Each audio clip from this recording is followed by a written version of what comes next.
ৰক্তদান শিবিৰ অহা 1 ফেব্ৰুৱাৰী 2025 মাননীয় মুখ্যমন্ত্ৰী ডাঙৰীয়াৰ বাৰ্থডে সেলিব্ৰেশ্যন মানে জন্মদিন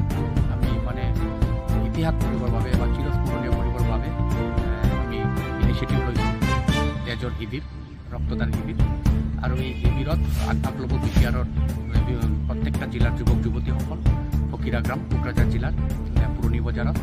তো মই সুখী হৈছোঁ যে প্ৰত্যেক ল'ৰা ছোৱালী আগবাঢ়ি আহিছে তেজ দিবৰ বাবে কাৰণ মাননীয় মুখ্যমন্ত্ৰী ডক্টৰ হিমন্ত বিশ্ব শৰ্মা অসমৰ বাবে ইমান কাম কৰি আছে মানুহৰ কাৰণে ইমান দিন ৰাতি কাম কৰি আছে তো ল'ৰা ছোৱালী যে সাজু হৈছে যে এই জন্মদিন আমি চিৰস্মৰণীয় কৰোঁ আমি অসমৰ ভাল এটা ৰেকৰ্ড আমি ইতিহাস কৰোঁ জন্মদিনৰ দিনা প্ৰত্যেক ল'ৰা ছোৱালী আহি তেজ দিছে আৰু এই তেজেৰে বহুত মানুহৰ জীৱন বাচিব মই সঁচাই সুখী হৈছোঁ অহা 1 ফেব্ৰুৱাৰী